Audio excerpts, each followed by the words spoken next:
All right. So today, I Alvina, thank you for joining. I just want us to quickly run through some questions that you will you can ask your interviewer during your interview. So this topic, why I'm inspired to talk about this is because lately my mentees go for interviews, and for some reason they don't take this very seriously. Miss Kwambi, thank you for joining. Yeah, they don't take this really seriously. And coming from an inside perspective, an insider, um, interviewing your interviewer is at least 20% of your interview. Interviewing your interviewer is at least 20% of your interview success. So as you go for your interview, you always want to be very prepared. You're not only prepared with going to face a judge and answer questions. That's really not what it is. Um, you being prepared is, first of all, your approach to your interview. If you go for your interview and you're not ready to interview your interviewer, it that only tells me the mindset you take into your interview. That only make me to think that, because if I'm an interviewer and then I'm interviewing a candidate and then it comes to the candidate's turn to interview me and the candidate's like, oh no, I'm fine, I don't have any question. Okay. I would first of all question your leadership capabilities. And then secondly, how do you see interview? You should be seeing interviews as, again, team, this is always, I always like to be very collaborative. Good evening, Osla. Thank you for joining. I always like to be very collaborative. So as I go through this thing, I don't want you to think that anything I say is built on stone or final. I also appreciate your ideas too. So please drop your thoughts on the comment section. Let's see what we can do. Yeah. So I would think that you see interviews as an exam, which is really not. Interviews really is not an exam. When you go for your interviews, I suggest you approach your interviews as networking opportunity. Interviewers love people who come ready to challenge them, not arrogantly though. So I hope you don't get me wrong.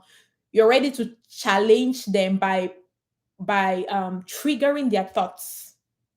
They love people like that because they already know that you joining their team again as a servant leader, true leader. You will not be imposing nothing on nobody. While being able to do that, they also want to see that you're able to challenge the status quo. Because that's how you people as a team are really able to be innovative. You see.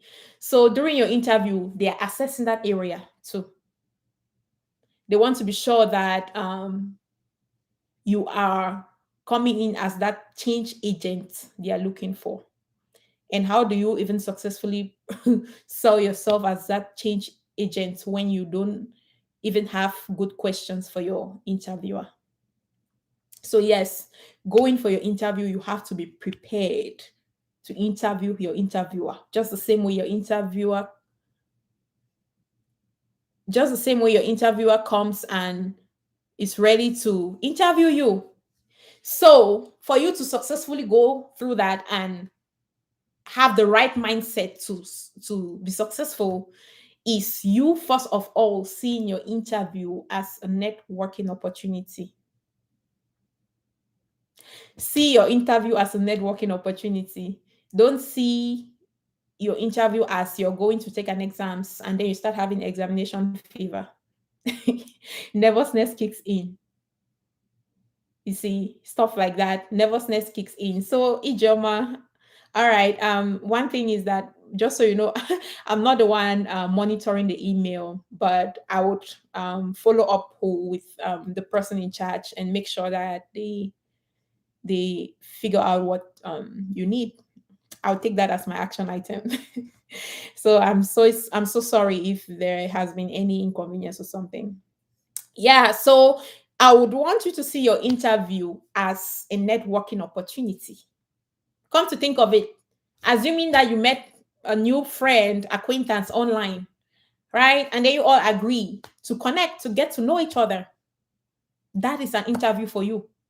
I need you to go to your interview with that same mindset, like you're connecting to know each other.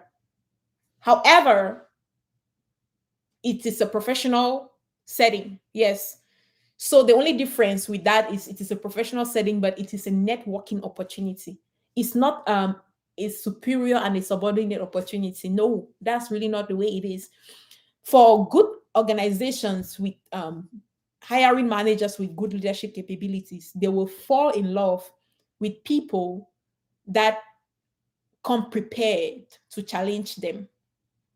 Again, not challenging them arrogantly or coming across like they know everything. No, challenging them by asking them thought provoking questions.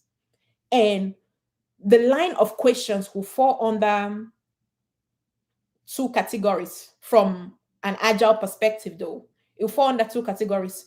You're looking to learn about the organization, you're looking to learn about the teams you'll be supporting. Those are really the two categories that your line of questioning will fall under. So typically, the way this work is, when interviewers connect right during your interview, sometimes right from the beginning, they would ask you if you have any question for them before they dive into the interview. Yeah, you may have questions for them at that time. You go ahead and ask, but most of the time, I would typically tell them, okay, well, let's just run through the interview process, the whole conversation, because it's really a conversation, though. Let's just run through the conversation, and then I'm very sure that by the end of our meeting, I will have questions for you people. That's how I usually address it. You see, because I also want to make sure that their own agenda is covered. They have the chance to cover their agenda that they came with, you see, because I don't want to seize that opportunity from myself, from letting them put out all of their questions, because that's an opportunity for me to sell myself through their questions. I don't want to seize all that time and be asking them questions, and then at the end of the day, they are not able to run through the questions that they have. It means that they will not be able to really assess me based on them not able to run through their questions. So I typically ask that we reserve the question, my own part of the interview at the end of the whole meeting. So that is how I'll do it first. And then, secondly, as we dive into the conversation, they go through all of the interviews and all of that, and then it comes to my turn, and then they ask, "Do you have a question?" The mistake that I've seen people making is, first of all, they'll hesitate. They'll be like, no. You hesitating already tells your interviewers that perception. You're trying, remember, it's a networking opportunity. You're trying to create that positive impression. You're trying to make that perception. And then you're hesitating. It only tells them that you came unprepared. You see? So when they I finally get that chance to ask them, to interview them, as they ask me, "Do you have a question?" "Oh yeah, I'm jumping. Oh yes, I have a lot of questions, but for now I'll try to limit it just around a couple, just not to give you a hard time. I'm just being very authentic through my interview, just the same way I'm authentic with you live. My real life, I'm the same. That's the same spirit I bring to my interviews, and that's why I hardly. And if I fail an interview, it's truly because I really want to fail that interview, or maybe that opportunity wasn't just for me. I don't fail interviews, never, because the authenticity I bring into my interview, there's just no way these people would not catch feelings for me. Seriously. Yeah, so that's the way I really address it. So yeah, so when it comes to that, then yeah, I would, just the way I would grab that opportunity, it shows in that I came prepared, you see. And then I would, again, keeping in mind the two areas, the two criteria, I am looking to learn more about the organization, and then I'm looking to learn more about the teams that I'll be supporting. Now, one thing I need us to also understand is that when it comes to the kind of questions you're asking your interviewer, the kind of questions that you ask your interviewers, it will tell them your level in this in the career. It will tell them what level you're at, whether you are a junior, whether you're just starting, whether you're a senior or whether you're a pro in that field. Trust me, they look at these things. When you go for your interview, don't just go ask, so when am I going to start? No, you want to ask intelligent, smart questions. That's what you're doing. You want to ask them intelligent questions. The kind of questions you ask, it can already right there determine the salary they want to pay you. Trust me. Even if they end up giving you that opportunity, the kind of questions you ask them during your interview, right? Let me arrange my hair a little bit. All right. All right. So the kind of questions you ask during your interview, it will position you on what these people will be willing to give you. Because this salary thing, they give it based on your level of experience, based on your ability to negotiate, and based on these things.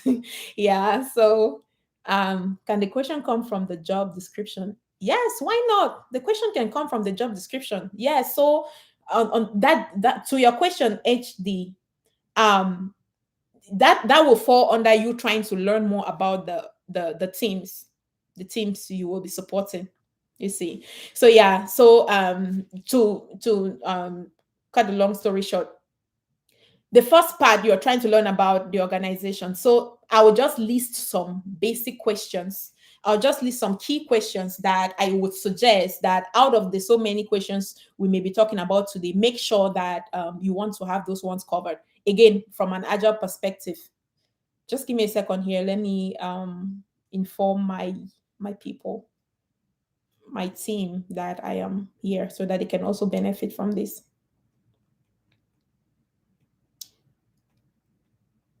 All right.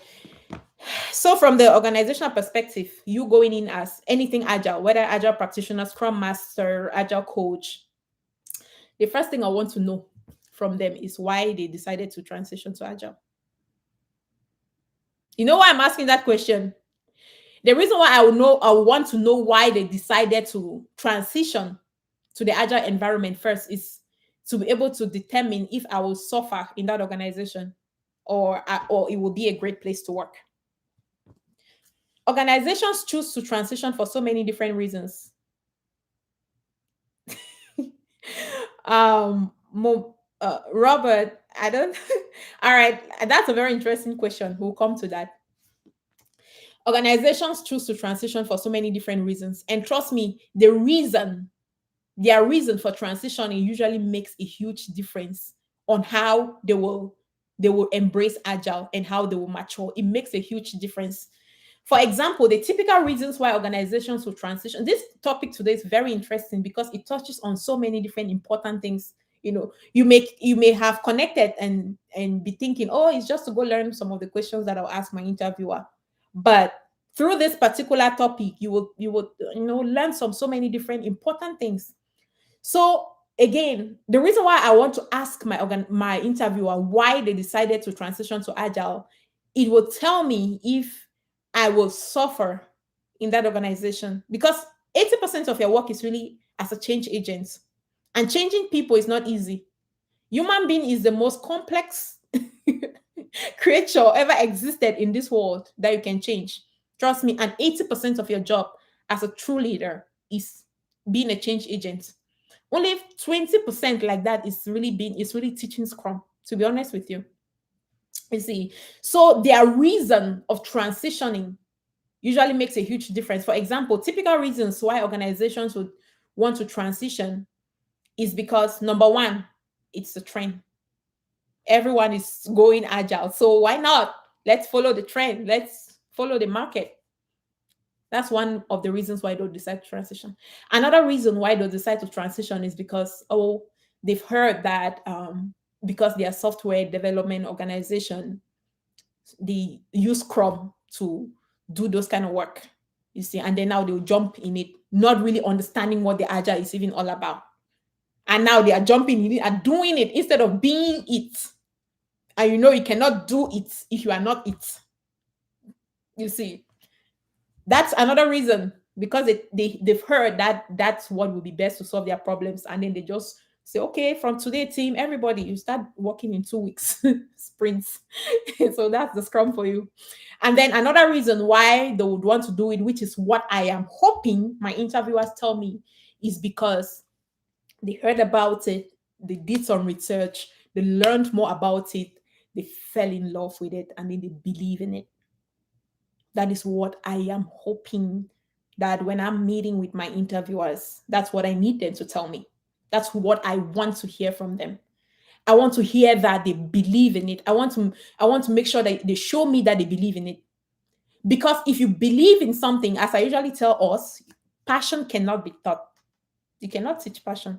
You can teach everything else, but not passion. And if you are passionate about something, if you truly believe in something, you will support it to the fullest. You see? So if I see that they actually believe in it, I know that, okay, my life will be sweet in that organization. My life will be easy in that organization.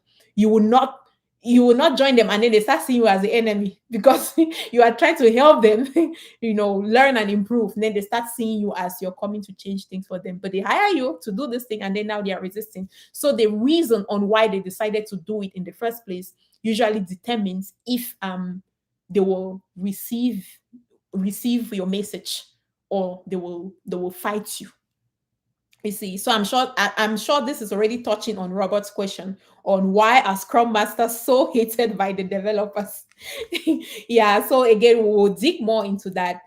Yeah, so that's really one of the reasons, the best reason why organizations should transition. So I want to make sure that they tell me, I'll ask these questions. So if they tell me that, okay, I will start wanting to consider joining them. But if, for example, someone tells me, I really don't care about Agile, as long as you're getting the work done, I don't care. No. Yeah, we want the work to be done, but I need you to care because I know that if you care, you will support it. So that's one question. I would always want to know why they decided to go Agile. The second question I would want to know is, okay, based on the time you've been with the organization, how mature is the organization in their Agile journey?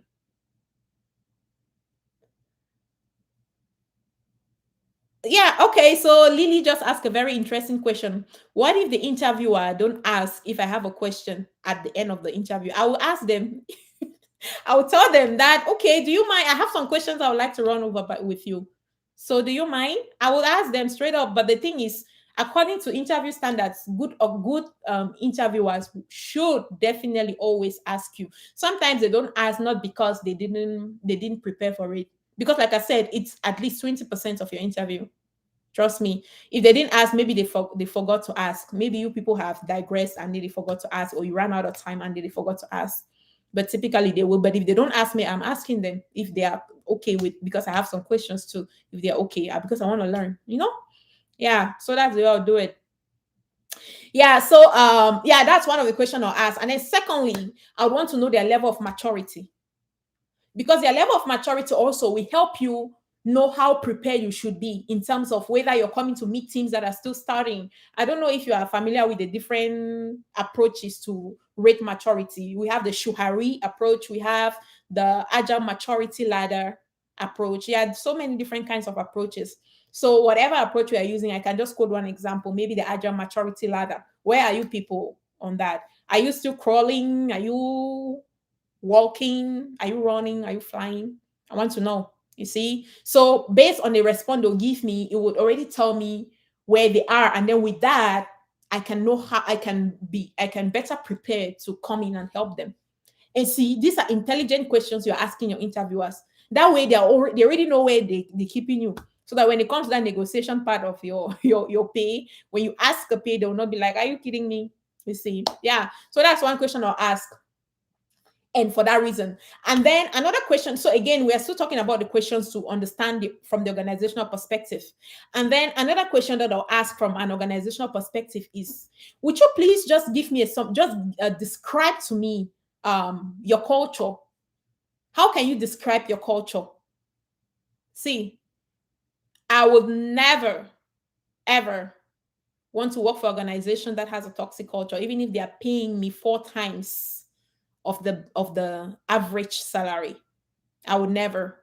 Mental um mental wellness is critical. Your mental wellness is critical because your mental wellness, it will determine your outcome, your impact in the organization, and even in your personal life, even in your home. So I would never ever want to work for an organization that has a messed up or a toxic culture ever. So I'm asking them. I may have gone through their website and read those things, but sometimes reading these things is very different from reality, you see. So I would need them to tell me in from a man to man perspective, woman to whatever, what the organizational culture is. And based on what they tell me, and I'm assessing when they're answering that question, I'm assessing if they are hesitating or doubting. If the culture is really good, you see, they'll be so proud to tell you, and light, you see, their light will just shine on their face when they're about to respond to that question. If they're happy, in that environment, you will know when they're answering that question. You see, so that's one thing I also like to know. I want to know their culture, how they treat people, their little employee resource activities outside of just business as usual. You see, I want to learn about those things. Yeah, can you ask that kind of question? So Queen just asked a very interesting question. As a beginner, can you ask that kind of question? That's exactly the reason why I am bringing this topic to you, so that you know the kind of questions you should ask, so that they already have that perception that you know what you're talking about. Queen, I hope that answers your question. When you're going for your interview, you don't want to go and be showing your interviewers that I'm a beginner. They will not even want you to come and experiment in the organization. Trust me. So to decode what I just said, that these are things that we cover in our mentoring program. So again, if you want to learn more, join the train and we will help you figure all of these things out.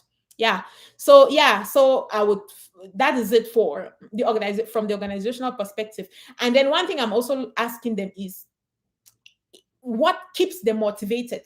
For example, if they tell me that they've been here for 30 years, 20 years, even 10 years, I want to know from them. So, you mentioned that you've been here for this number of years. What has been your motivating factor?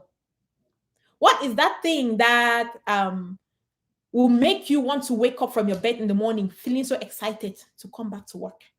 You see, I would want to know. So, by the time you're done with running these questions by them, trust me, you will get more insight on how this organization work, and or whether you will enjoy working in this environment. Sometimes it's not only about you so desperate to get that job. You wouldn't want to go get a job and then the very next day you're running away from the job. No. I know sometimes saying these things, you are like, are you kidding me? You're talking because you're already working. No, to be honest with you, when you're looking for a job, you need to be intentional. You need to be really intentional. Because what's the point in landing a job the very next day you're running away from it and then you start the whole thing all over? You see, so be very intentional. So and then now that is it from the organizational perspective. Those are some of the few key questions that I will address. The other part that I'll be looking to learn, right? Let me just run through some of these questions here. As a Scrum Master, if your team practices Scrum but has a dependence, okay, that's another topic. But let me just run through my own agenda and then we can address some of these questions. uh what if they expect someone to have read the culture in their website and answering them again? Great question, Julius. So yes, before you even go for your interview, you want to already do your homework, right? You should have done your homework and learn about this culture on their site. But again, these things are just things that are written, right? So you reading these things remain a hypothesis. Because it is written doesn't necessarily mean that they're practicing it. Just writing these things and clipping them on walls and putting them online really doesn't mean they're reflecting it or they're living up to it. So I'm asking this person to be able to validate my hypothesis, and I'm telling them I've already done my homework. I see these things on your website, but now that I have the opportunity to talk with you, can you just please tell me from your own perspective what your culture is really like? You see, based on what that person will tell you, you'll be able to compare if what they put online is actually what it is. Yeah. All right. I hope that answers your question. And then now let's talk about the other side. Now I want to know more about the team. See, If you go for your interview and then they ask you, you have a question, you just I don't, yeah, I think I'm good. First of all, that already tells them that you're not interested like that. Secondly, you don't know what you're doing. And thirdly, you are not experienced. You are not, because they know that if you have experience, see, being a change agent is not easy. I'm telling you, it is rewarding, it is satisfying, but it's not easy. But besides, nothing good comes easy, right? It's not easy. But once you're able to accomplish the little wins, it is everything. So these people know. So they know that if truly you have experience or you know what you're talking about, you'll be interested in learning more about the teams that you will be supporting. They know that. So they'll be expecting you to ask those questions on learning, those questions that would expose the insight of the teams that you'll be supporting. You see, so you have to be prepared to run these questions by them. Yeah, so the first thing I want to know is, what is the team structure? You don't want to go join a team. They say they are a Scrum team, but they are 35 people on the team. It may be the situation, but if I ask about the team structure and they tell me that there are currently 35 people on the team, okay. And then that brings me to a follow-up question. So tell me more about it. So how long has the team been established? If they tell me that they've been working as 35 people on the Scrum team for the past 1 year, that's a no for me. I mean, I'll just try to dig more. And so how has that been working for you? You see, I'll ask follow-up questions. If you've been 35 on one team and the team has been like that for 1 year, how has that been working for you? I want to know. Because that already it's not only a red flag, it's a red flag with a black stamp on it. You see. All right. So today's lesson is all right, Prince. I'm glad that you're getting value out of this session, Prince. So Prince is one of our YouTube members. He actually has a membership plan. So yeah, Prince. So whenever I come online, I prioritize people like you because you deserve my online presence. Trust me. You people have been very, very supportive. So when I come here, I just want to make sure that I give you the best. Yeah. So I want to know. But if you tell me that you people have been 35 on one team, and if I ask how long the team have been put in place, and you tell me it's just been 3 months, that's understandable. I would want to assume that, okay, maybe there is a room for improvement right there. But if you've been 35 people on the team for the past 1 year, okay, I'll be skeptical to join that organization. I would want to know how it's been working for you and why that number of people. Because the fact is that there's just no way 35 people on one team can collaborate very well, can plan very well. Imagine if you have to plan or estimate user stories for 35 people, how can you do story pointing?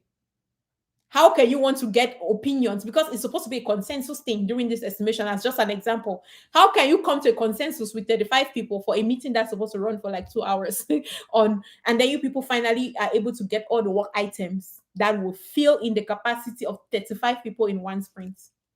Tell me how that's possible. You see. HD is asking, what if the team has 11 members? That's very okay. That's very okay. It's above the recommended this thing, but it's not crazy. It's very okay. Trust me, especially if it's working for them. But that's very, even 12 people, 13 people. To me, I think it's okay, because I've worked in an environment like that, and they were very mature and everything. They were like that number of team members, and they did the work. They were still delivering value. The communication was going, the engagement was there, and all of that. Yeah.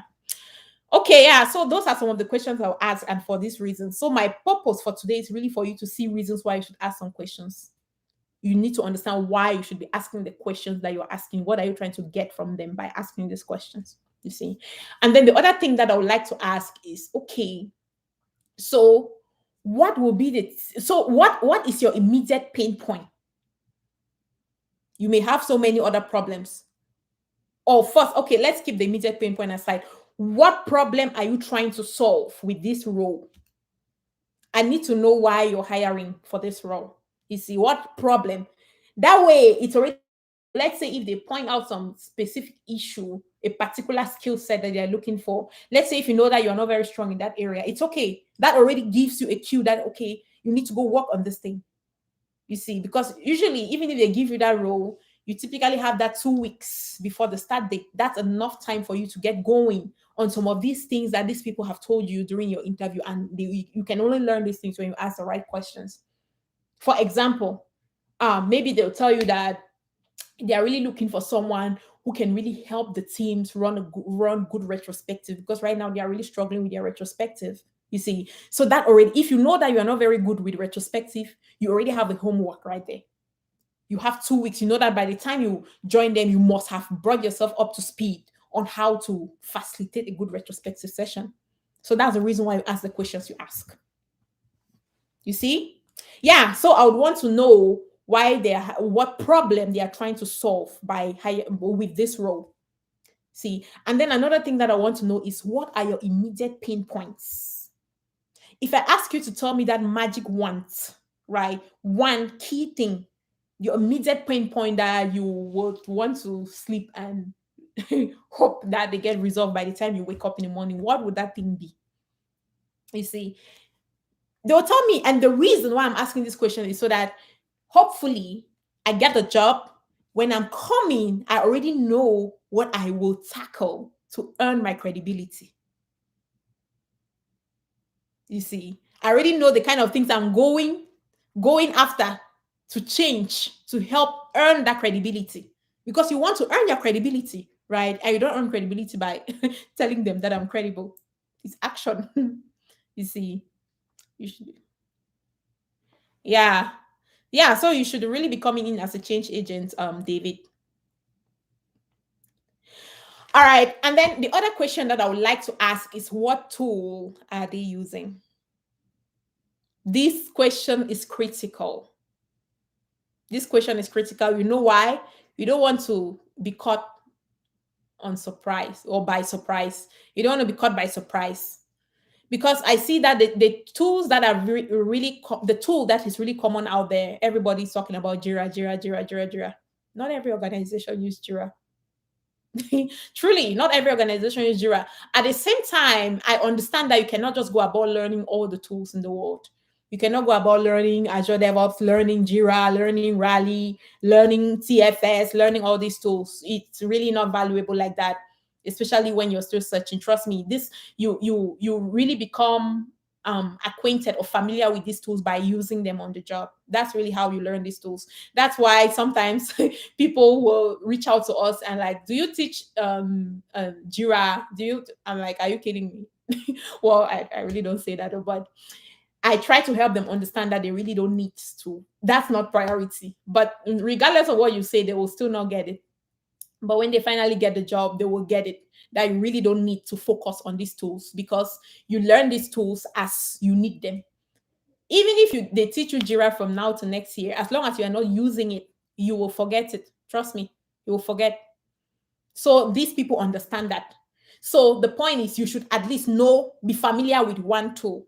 You should be familiar with one tool. So I would want to know the tool they are using. If, for example, I am familiar with Jira, right? And then they tell me they're using Azure DevOps, that already gives me a homework. It gives me something that I have to go make sure that I'm bringing myself up to speed with, at least knowing just having a summary of an idea of how this tool works, at least to be able to log into it.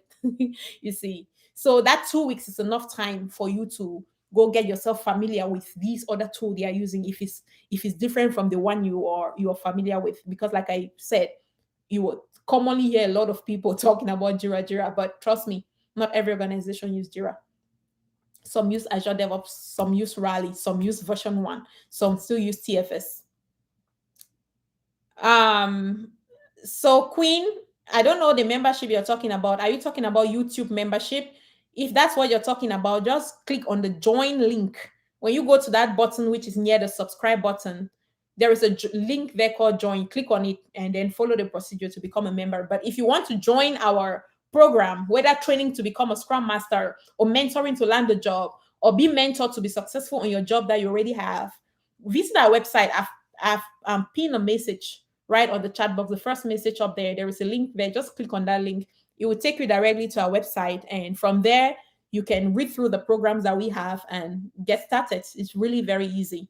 So, oh, before I forget, the next training session, Scrum Master training session, is starting on the 1st of February. So if for whatever reason you missed the January session, and for those who are part of the January session, they can tell you we've been having an amazing time learning as a family. It's been amazing. That's the best time in my life when I'm with my students. So yes, if you missed the January session for whatever reason, I'm talking about the level 1 program. If you're looking to be trained, having the knowledge and go sitting for your certification exams, or maybe you already have a certification but you're looking to refresh your knowledge, go out to our website, sign up to sit for the upcoming February session. It starts, like I said, it starts on the 1st of February, and you have to enroll in advance if you're looking to be part of it, because there are some assignments that you will need to complete before connecting for the first live class. Yeah, the training is 1 month, Queen. But the beauty of our training is that it is highly flexible. All of the lessons, all 8 lessons you're supposed to do to finish your program are already available as we speak. So immediately you enroll, they will give you access to your lessons immediately. All the lectures are already available. And then when we connect for the live class, the purpose for the live class is to network, build relationship, and then carry out real practice, like run the real daily stand-ups the way it happens at work. And then also, if you may have any question or concern or whatever from completing your lessons, we discuss them together in class, just to make sure you're perfectly understanding everything. Yeah, so David is asking, do you accept membership from UK? Yes, we have students globally. We serve students, our typical students who are located in UK, US, Canada, Belgium, Australia, Germany. Yeah, if I'm not missing any, Nigeria, India. Yeah, those are the typical areas that we serve. Yeah. All right, I see Maureen online. Maureen, yeah, please, you help me go ahead and answer all the questions regarding level 1, because Maureen is currently part of our program. So yes, you will you will be my admin today to help you with those questions. Thank you very much. Okay, back to the topic. Yeah, so that's it for the level 1 training. It starts on the 1st of February. If you're looking to enroll, don't hesitate. Don't keep thinking. Don't keep contemplating. Don't keep procrastinating. Trust me, it's still very early in the year. Bless yourself with investing yourself. Bless yourself with that. Don't keep hanging onto your past, which is already you're not comfortable with it. That's why you're even contemplating on switching. You see, don't hang on to it. Sacrifice it. Focus to build yourself to achieve something greater. This is the okay, let me tell you, this is the best career you can ever have. I'm telling you, because it has a lot to do with changing people. It has a lot to do with impacting lives. It is very rewarding. It is very satisfying. As long as you have a decent level of education, as long as you have a decent background of education, as long as you're willing to learn, as long as you think you're coachable, you can be a Scrum Master, a very successful one at that. Okay, so go through our website, reach out to us, and then we will help you get to that point. All right. Okay, yeah, so back to the questions. Yeah, so you would also want to know the tools they are using for that reason, you see. Because one of the reasons why I decided to mention this is one of my level 2 mentees. If Cynthia is here, Cynthia will know I'm gossiping about her. One of my level 2 mentees. So she got her job, and then she has been doing a lot of learning Jira, practicing Jira, and all of that, because that's one of the things we do in our program. We run real projects in our mentoring program. So when she started her job a few days ago, she realized that they're using Azure DevOps. So she was caught by surprise, you see.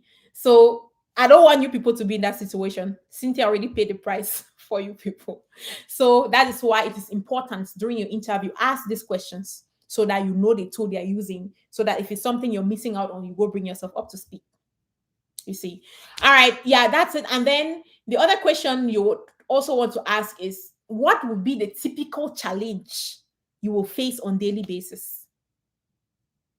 You see, the answer to this question also will tell you if that challenge is something you can deal with or no, or you want to just now keep your challenge. I'm not interested. You see, so yes, you would want to know the typical challenge that someone in that role will be facing on daily basis. I asked an interviewer this, and the interviewer said resistance. Serious resistance from leadership. That's the most scary one. If leadership is resisting, that's the worst thing. If it's middle management resisting, that's very understandable because that's typical. If team members are resisting, that's understandable. That's typical. But if leadership, upper management is resisting, trust me, that's a big problem. You know why? It means that they have a very faulty foundation. It means that already tells us that they did not formally go through a transformation process. Now they are just bringing in these people to do Scrum as opposed to being agile first.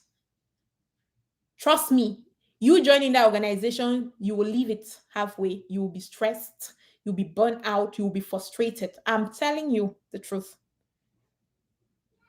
I know sometimes we feel desperate because we are really looking and then we take these things. Well, it can help you with difficult experience that you will now have. You will learn the hard way though. But yeah, but if you want your sanity, I wouldn't recommend that you join an organization that has huge resistance from upper management, because upper management should be the people that have decided to go agile, right?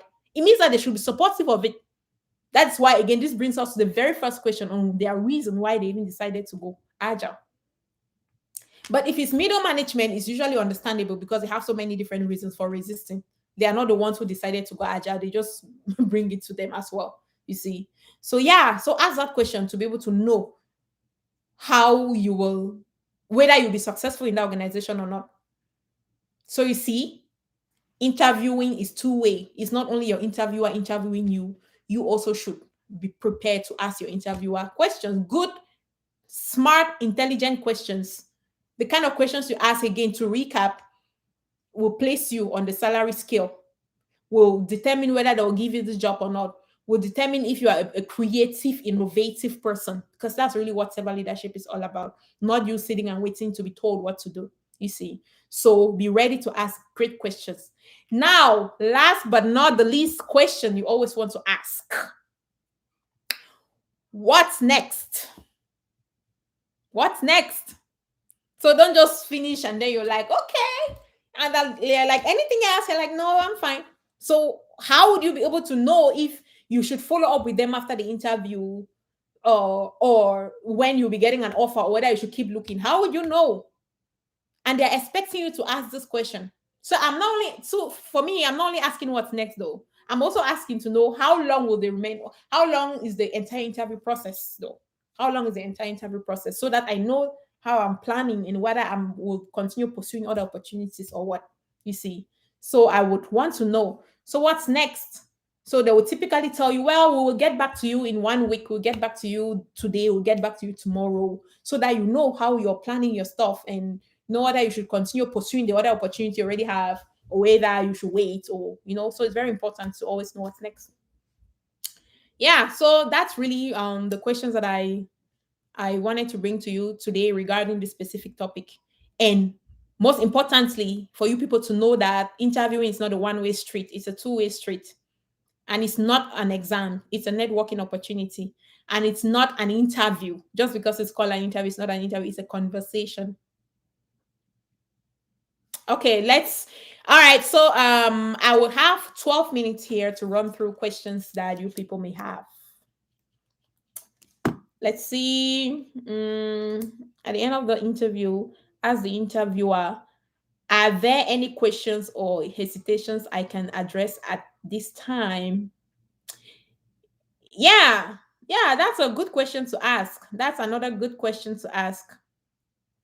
Yeah, you'd want to know, because sometimes you may have said something and now they are it brought some hesitation or skepticism, you see. So that's an opportunity to ask, so that they share with you. So you want to find that opportunity to clarify, just in case there was a discrepancy, you see. So you want to have that opportunity to clarify on anything. One thing that I would suggest that you don't go ask your interviewer, because some of my mentees did this a while ago, and I had to address it, and that's why I'm bringing it to you people. One thing that I don't want to go ask your interviewer is, okay, how did I do? How did I do in this interview?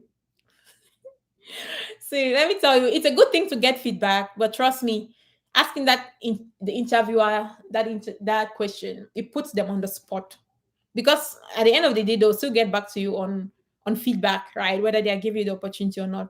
So you asking them, how did I do? It puts them on the spot. You don't want to put your interviewer in that position. You see, you don't want to put your interview in that position. So please be considerate of things like that. And then the funny part is that someone asked this question, right? The interviewer was even feeling funny to respond. However, the interviewer provided feedback that, okay, this is how you did, this is how you did. And then when the interviewer was providing the feedback, the person started arguing. She started being defensive. That although I'm like, what? That already, it puts you at a very bad place, because it shows that you're not very receptive of feedback. You've asked, the interviewer has even been so kind to give you on the spot feedback, and everything the interviewer was even telling was exactly true. I would even be more critical than what the interviewer said. When the interviewer started giving the feedback, the person started arguing, started justifying everything the interviewer was saying. You see, you don't want to do that. All right. I actually asked for feedback and got the job. Okay, good. Good. Yeah. All right. Yeah. So just be careful though. Just be careful the kind of things you ask. And again, you would know whether you did well in that interview or not. You will know. You'll be able to determine. And if you are that comfortable, you see that you've been very positive, you can go ahead and ask them, but again, to each their own. But if you know very well that everything has not been going very smoothly, even if you ask and then they are giving you the feedback, don't be defensive. Don't justify everything. Don't do that. Receive the feedback with gratitude, and then go back and decide how you want to use that feedback, because feedback is truly a gift. Okay, so Slim Sagittaria is asking, what did you mean about the question? What is your pinpoint? Okay, it's not pinpoint, it's pain, like pain, something hurting you. Yeah, pain point. That is it. Like your biggest difficulties right now. What is the key, the biggest issue you're facing right now? That's really what that means. Your pain point. That's really what it is. I hope that answers your question. All right. So now, please, if you have questions, feel free to shoot your questions. So let's run through them. While I'm waiting for questions to come across, I also want to inform you all that our level 2 is still ongoing. So for those who are not familiar with what we do in level 2, or what the level 2 program is all about, team, you know that having a certification is one thing, getting the job is another thing. Having a job is 100 times difficult than having a certification. Having a certification is really nothing. Trust me, it's really nothing. It's that easy. And the reason why I'm bringing this up is because most of the times you see people reach out for the mentoring program, right? And then they will go through the prices, and then they're like, I already have the certification. So it shouldn't be, it should, being mentored to get a job should be cheaper than having a certification. That's what they would tell me. It's okay though. That's their understanding. So that's why I'm seizing this opportunity to inform. Come to think of it, if it was very easy to land a job, why is it that these trainers out there don't take it as part of their accountabilities to you getting the job being part of your program? Why are they not committed to an extent of, to a point where you get the job, if getting the job was that easy? That is why you see trainers, they make sure that the scope of the work of their services only ends are on them transferring the knowledge to you, and then you go getting your certification. That's why they only end at that level. And that is why you see a lot of people out there struggling, having only a certification. And now they're thinking, because that's what so many people would think, and they call it, they start saying that I'm a Scrum Master. They start thinking they are a Scrum Master or an Agile Coach. They only have a certification. No, you are not a Scrum Master. You are certified. You have a Scrum Master certification. That doesn't make you a Scrum Master. You see, so there is a huge difference. But what a lot of people fail to understand, and a lot of trainers don't expose to people, is that you having a certification doesn't mean that you are a master. It's a whole different ball game. A lot goes into it. And that is why in our program, the training part is cheaper than the mentoring. Because the mentoring part, again, is not, we are not only about you getting the job. Again, because getting the job is one thing, keeping the job is another thing. You see, you don't also want to be in a position where you finally get that job, like you have this sweet ripe mango right close to your mouth like that. Just right when you're about having a big bite, it's taken away from you. How would you feel? Tell me. That's why our program is really designed to, we don't measure success by the ability of our mentees getting jobs. No, that's not success to us. To us, success is your ability to be impactful on your job. That's how we measure success. So the next time you're reaching out regarding our program, please don't come with the impression that, oh, you already have a certificate, you've already been trained somewhere. So so what most people will say is like, no, I just need some questions on interview, and then I just need my resume. I just need to have a sweet, nice resume and all of that. No, you don't even know what you need. That's the thing. That's why you've been searching for 2 years. That's why you've been searching since 2016, since 2019, since 2020, since 2021, the entire 2021, you've been searching and you did not get the job. That's why, because you don't even know what you don't know. That is why you need a mentor to help you know what you don't know. You see? So having that job is as challenging as anything. Look, when it comes to the training curriculum is standard, right? I can wake up in my sleep and train you. In my sleep, I don't need to go review no notes, no nothing to come and train people. I don't need to do that because it's something I've been doing for a while. So I know everything when it comes to that training. I know everything that I can deliver even in my sleep. But when it comes to this mentoring, you really don't know how the market is evolving. You don't know the different techniques that interviewers come up with. You don't know the different things that they're looking for. As a mentor, you go out every day to look for these things and stay on top of the game so that you can bring to your candidates, so that you can transform them to carry the personality, carry the mindset, carry the content and everything that they go into with their interview to be successful on the interview and then be successful on the job. So you see, it's a lot of different things go into it. So don't think that it should be cheaper. Don't think so. And don't waste 2 years just loitering all over the internet trying to get a job by watching videos. I mean, a lot of people, I mean, so many people have gotten jobs. Like I said, last year, almost 200 people, over 200 people got jobs just by following on our contents here. But let me tell you, the length of time that you will spend to get that job will be like 100 times the time you should have spent if you had a mentor that will guide you on what you should focus on. You see, because you agree with me that there is just too much information out there. There's just too much, which at the end, you turn not to know what exactly you need. You end up digging too much, digging everywhere, getting overwhelmed, getting demotivated because you've been in the market for so long. You start thinking, oh, something is wrong with me. My village people are attacking me. My uncle said that I would be start because I mean, what I'm saying is what I see every day. That's what people say every single day, you know.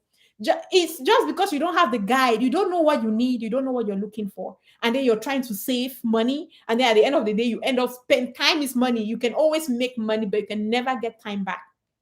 You see, so having a mentor, please, I need to let you know that it's a necessity. It's a big opportunity that you have. Don't miss out on that opportunity just because you're not familiar with it. Yeah. So get a mentor straight and it mustn't be me though. We have so many different mentors in our program. It may be other people. You may even go through other sources, but I'm telling you that you need one. Even on the job, you need to be in that environment where you constantly get inspired, constantly stay on top of your game on learning more and growing. Yeah, all right. Where do we keep dependencies and risk? It depends on your organization, Nadine. So Nadine is asking, where do we keep dependencies and risk? In my experience, I have leveraged Confluence to track dependencies and risk. I've also leveraged the tool that we use to track our work issues and manage our work. I've also leveraged that Jira, Azure DevOps. I've also leveraged that to track. I've also leveraged Teams though, Microsoft Teams. Yeah, on their file section, the folder section on our channel. I've also leveraged that. I've also leveraged the collaborative whiteboard tool like Mural Mirror. Yeah. So it depends on what you're comfortable with and what your organization is going by. Uh,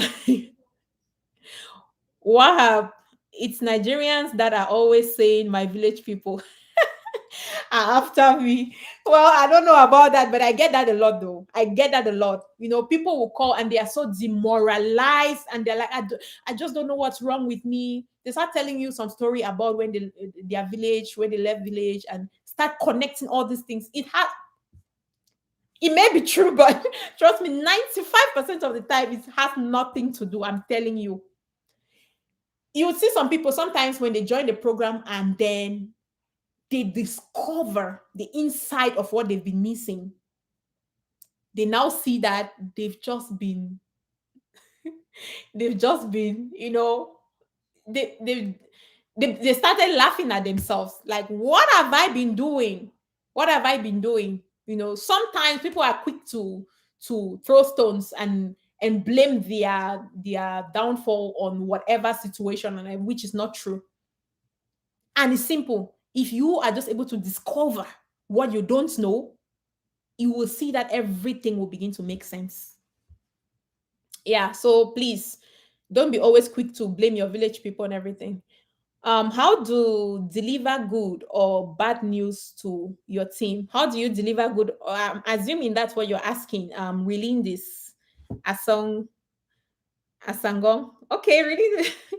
Yeah, how do you deliver good or bad news to your team? Reeling this, I think that's a very good question. So first of all, it depends on the relationship you have with your team.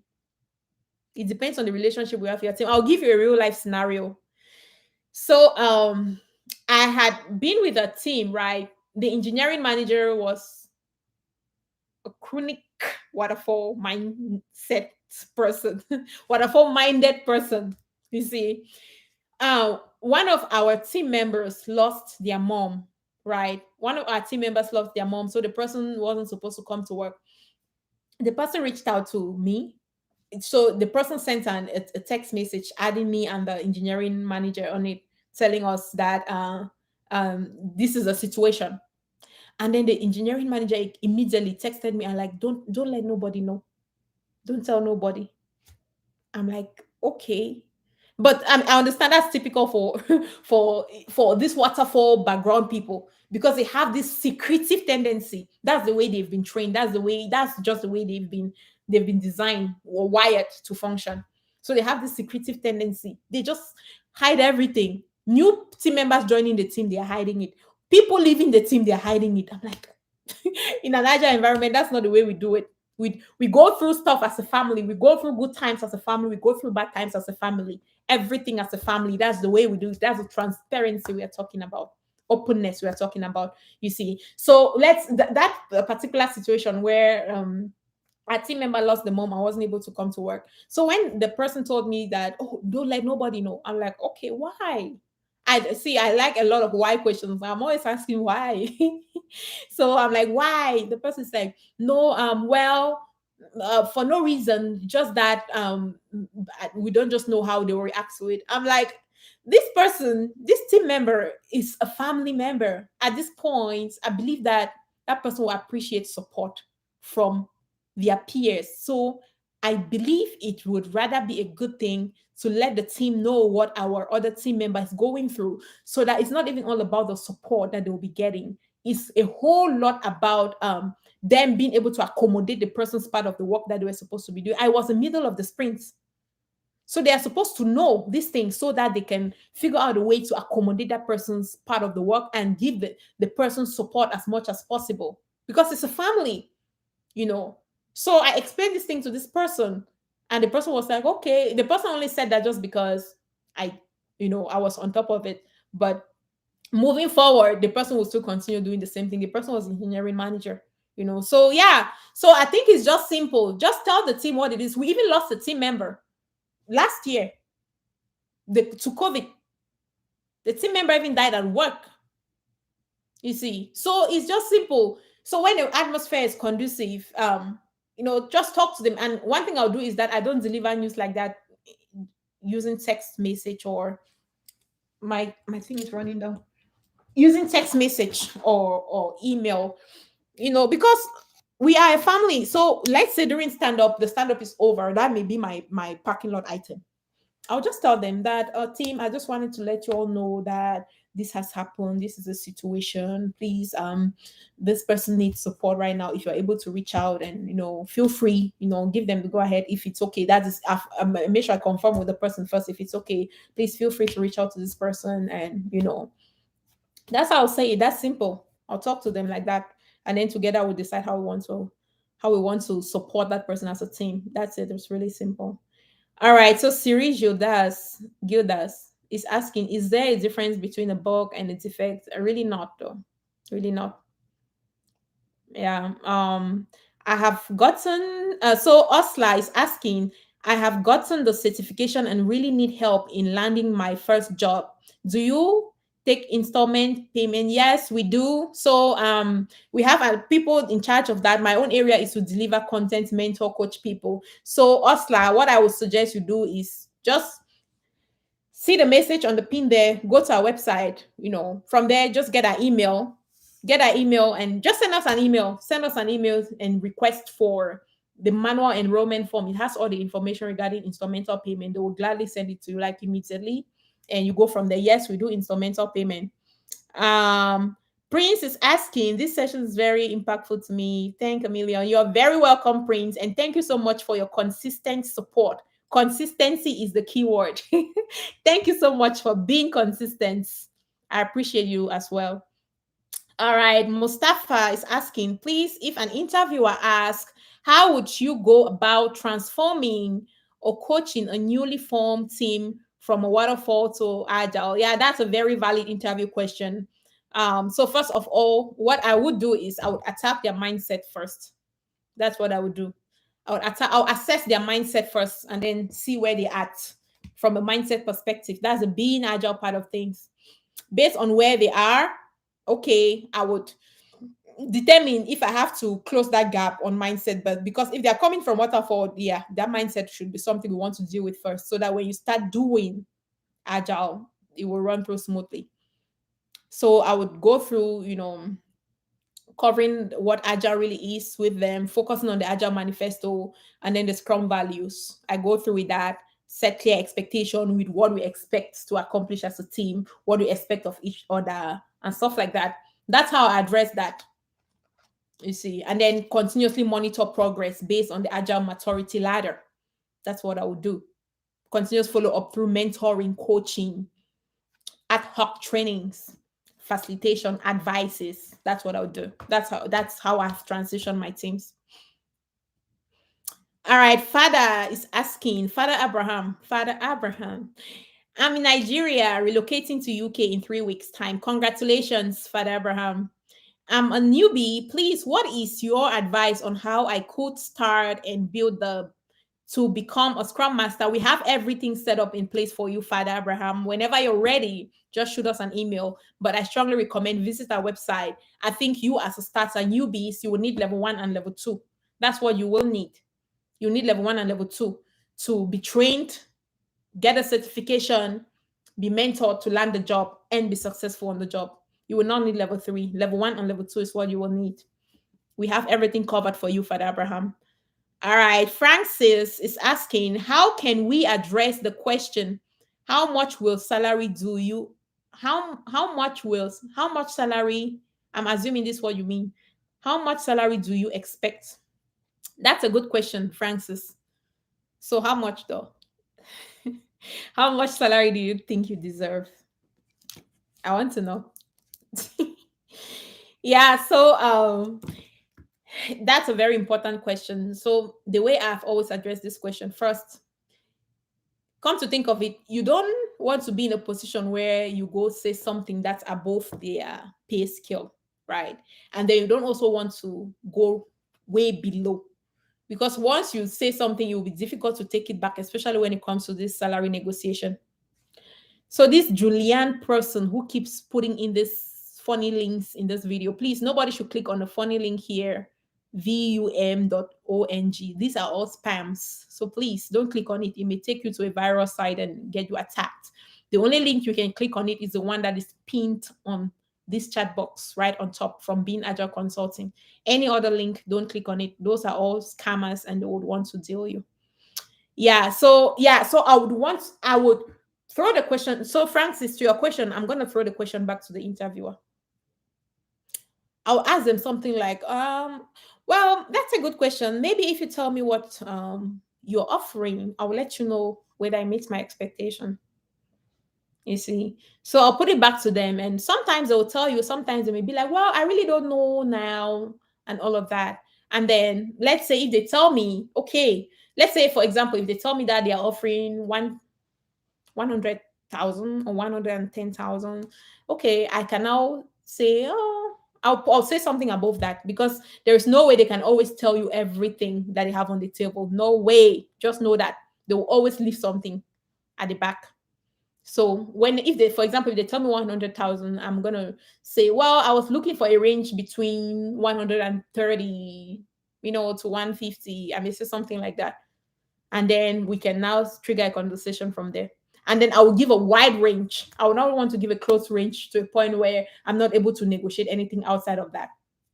You see, and then in a situation where maybe you throw the question back at them, and then they're like, well, they really don't know now.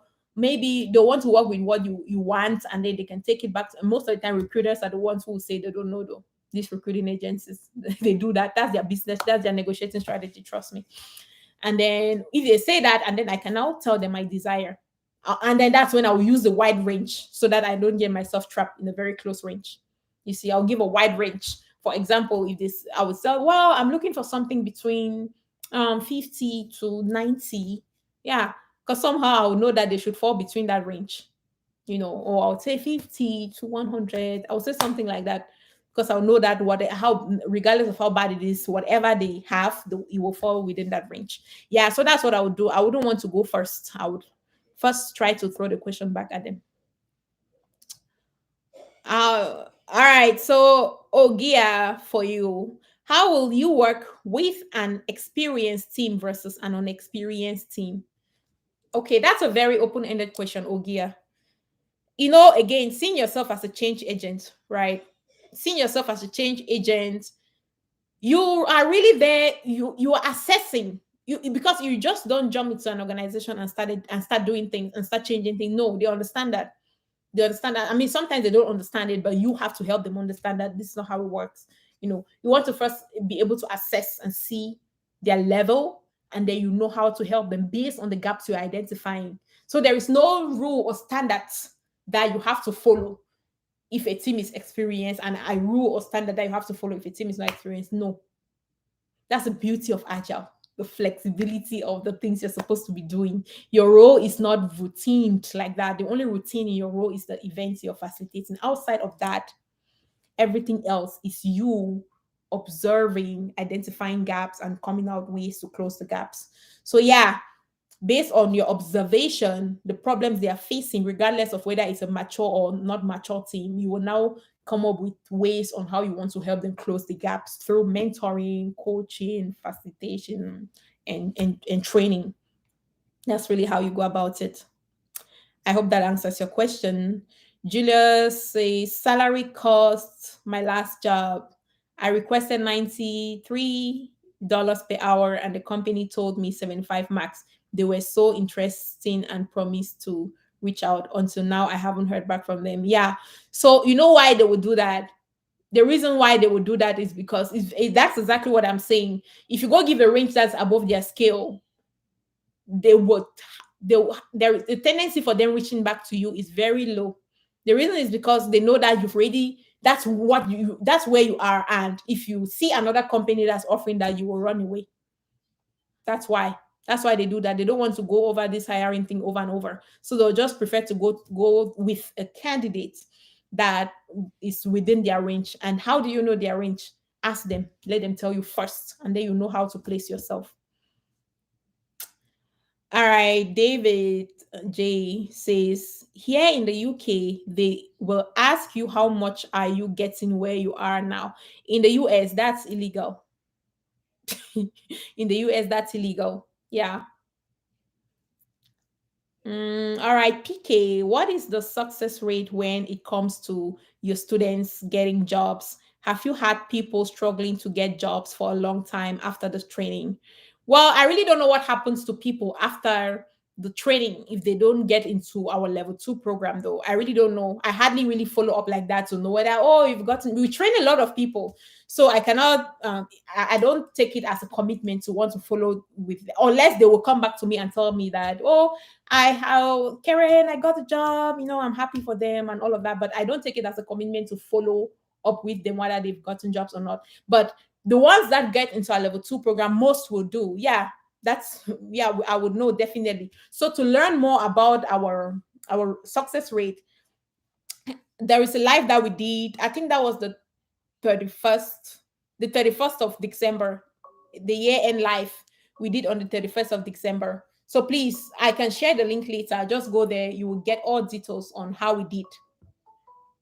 You will get all the details on how our performance for last year, all our details on performance report. You can get that from there. PK, I hope that answers your question. All right, team. I think I have gone 16 minutes over. I just want to make sure that I got all the questions addressed. HD says the project is delayed 3 months, has lots of dependencies based on old technology. So project delayed 3 months again, first of all, that tells me that you people are doing agile and not being agile. That's really what it is. Because if you're being agile, you will know that you have to incorporate agile. So I'm trying to address HD's comment.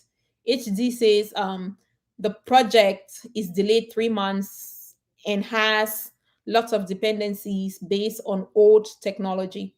Do you find this appealing, challenging for you? Have you worked in the similar situation? Yeah, these things are common, but like I was saying, if I'm already hearing timelines, project is delayed 3 months, already that tells me that you people are not agile. You're just doing agile. You're just practicing those frameworks.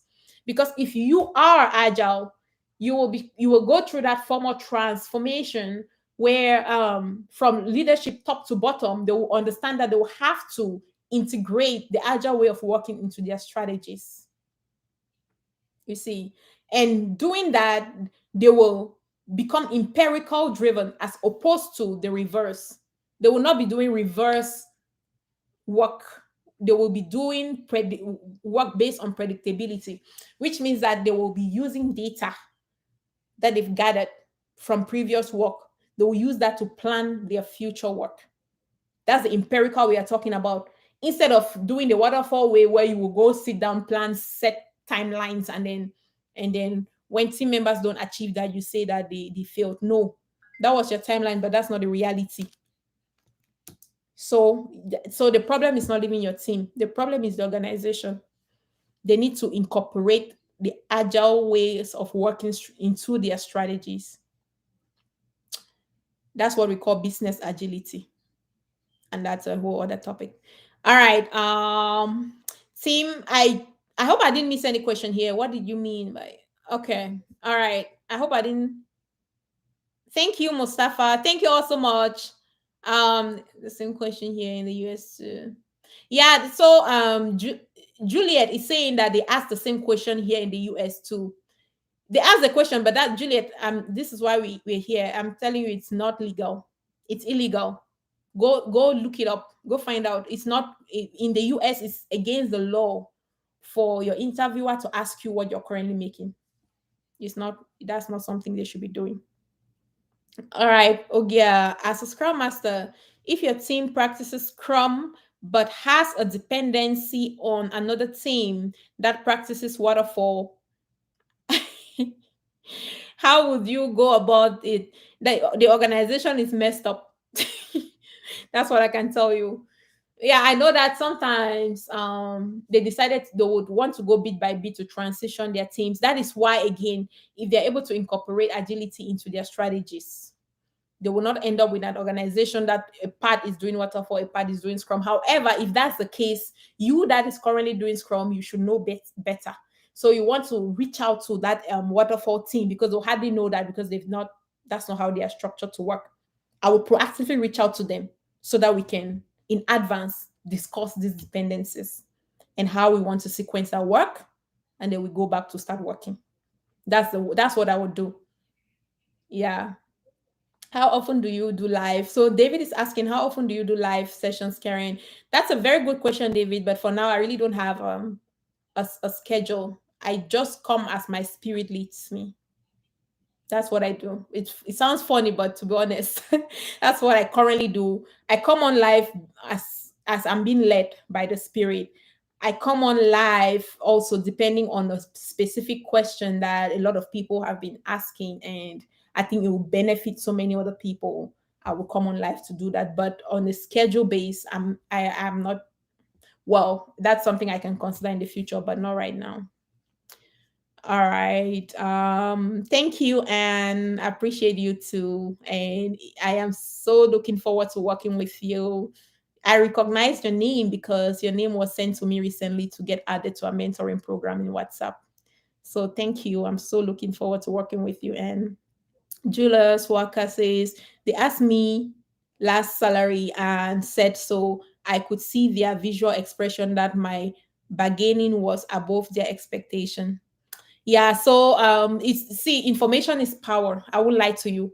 Knowledge is power. So now you know that it's illegal for these people to be asking you about your current salary or previous salary. You can tell them voluntarily, but you are not supposed to. Yes, you can tell them on your own. It's okay, but it shouldn't be that your job will depend on if you tell them or not. They're not supposed to ask you that. Thank you, Henry. I'm glad you got value from these. Avina, thanks. Thank you. Juliet, thank you. Um, all right. No, TTK. Talk to Kemi. All right, talk to Kemi. As a Scrum Master, no, that's not part of your job. So, talk to Kemi is asking, have you ever used Java as a Scrum Master? Well, as a Scrum Master, you can use Java if you just want to help out. Maybe you're technical, you see, and then maybe your team is struggling with something, and then you just willfully want to help out. But it's not, you are not supposed to know Java. You don't need to. It's not a requirement.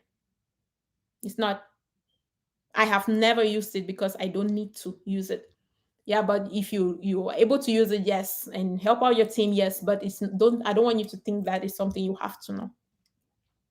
All right. All right. Um you're welcome. You're welcome. All right. Salesforce and Scrum Master. How do they merge? DOA. I'm not sure I understand your question. Salesforce, you know, Salesforce is the name of a company, right? So I'm not sure if I got your question correctly. So if you can rephrase it, that would be good. I can offer 6 more minutes. I have 6 more minutes to give. So this is a very long life. This is the longest life I've done. Almost 1 hour, 30 minutes. Yeah. So, but yeah, I would want to close in 6 minutes from now. All right. You're welcome. You're welcome. You're welcome. I've been asked for Salesforce experience last time. hours. So Salesforce is a tool though. I know Salesforce product. Salesforce is the name of a company. So what they do, you can go online and look it up. What they do is they create these tools that helps with customer relationship management. That's what they do. And now a lot of organizations are using this product called Salesforce. So Salesforce is just a tool. I'm sure that's what they're asking.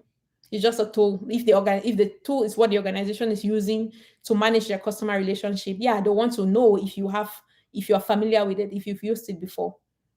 So that question is very common. It's not a specific interview question like that, but yes, just like they'll ask you if you're familiar with Jira, if you have experience with Jira, just like they'll ask you if you have experience with Confluence. You see, it's just like that. All right, Tumlai relating this. If you are asked what tool your dev team is using, what do you say? I would ask them to rephrase the question. What do they mean? There are so many different tools. So we're talking about what tools exactly are they asking? That's what I'll ask them. That's what I'll say to them, like, if they ask me that question. All right. I wanted to know if having Salesforce experience gives me an edge, or is it not required? It's not required, but again, it's not required to be a Scrum Master. I always say no knowledge is useless. If at this point you have the capability to continuously self-develop, that's what I call self-investment, self-development, why not? If you have the capability to continuously take more certifications, why not? No education is ever useless. That's how I see it, you see. So, but it's not a necessity to be a Scrum Master. Not every organization uses Salesforce product.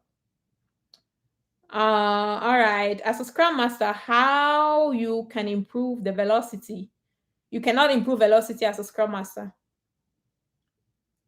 First of all, that only tells me that maybe you still need to go learn more about what velocity really is.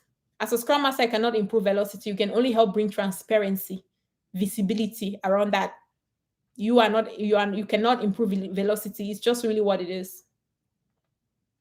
So this what I just said may open a lot of thoughts in your head. So that is your assignment.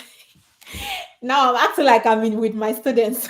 I say this a lot, Junior. That's your assignment. That's your homework. Go learn more about what velocity really is, and go dig more about what velocity is and what it's used for. You can also say Azure, DevOps, Slack teams. Well, again, I would like to know what exactly they mean by that. Are they talking about the programming tool they're using? Are they talking about tools used to track the progress of work and manage issues? What exactly are they talking about? I want to know so that I know, make sure I'm giving them the right answers. So if they ask me again, back to your question, if they ask me what tools does your developers use, I'll ask them to give more insight on the context of that question. So I have 2 more minutes, but 1 second. Let me just switch on my light here. I will be right back. Excuse me.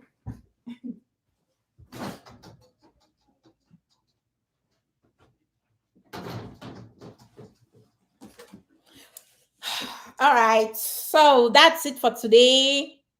Yes. On books to read, you can just go to the description box on this live. Chinwe is asking recommendations on books to read.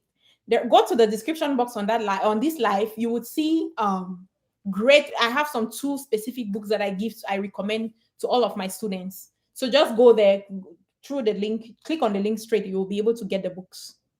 Yeah. Gracie, that's more of the BA or PO, understanding Salesforce, not really a Scrum Master. All right. My first time joining your live session, Chinwe. It's my privilege too to meet you. Thanks again for your time. Thank you all so much, team. I say that all the time. Anybody that I'm talking with, or I always think they're teams. That's how my brain has been wired to function in this agile lifestyle. But again, thank you all so much. I've had a great time. It's usually one of my best times being here, connecting, exchanging ideas, just talking with you or anything agile. Again, if you're looking to transition, change your career path, nothing is stopping you. First, I want you to know that nothing is stopping you. Anybody can do this. You can do this. We can help you achieve that dream. We can help you. reach out to us if you're looking to transition. If you're a newbie, you're just starting, you don't even know how to go about it, getting trained, we can help you, give you the training you need, direct you on how, and you go passing your certification, making sure you don't even fail it. We can direct you on all of that. Contact us. The next session, February session, is starting on the 1st of February. Go through our website, go to the description box or the chat that is, hang up there. Click on the link, it will take you to our website. You can get more insight on the information. If you have further questions, you can either enroll online or send an email if you have further questions before enrolling, and we will be glad to assist you. You see, so just do that. And then if you are in between just having a certification and landing a job, that is the biggest challenge. Getting trained and getting a certification is nothing. Again, the biggest challenge is to land that job. Trust me. And to be able to get it quickly and not waste 2 years, 1 year, 6 months, just loitering, trying to figure it out on your own. Reach out to us. We can help you figure it out easily together. As long as you want to commit and you're ready to learn, we can help you achieve that goal really quickly. So that's going to be our level 2 mentoring program. So that one, you can start on any Monday or any Wednesday. You see. And then for the level 3, I don't want to talk about level 3 because at this point we don't even have any opening for level 3. Level 3 is basically for people that are already working professionals, though. Agile Coach, delivery managers, Scrum Masters, release train engineers. So they are struggling with their jobs, and then we help them. We just help them to be very successful. But again, at this point, we don't have any opening. Our only other availability would be from the 26th of February. Yeah, that's the only other availability. That's always very backfilled. So reach out to us if you want to get your job. Reach out to us, we can help you. If you want to transition, you are still a starter, reach out to us, we can help you. Again, thank you all so much. It's been an amazing time, and have a great rest of your day. Bye.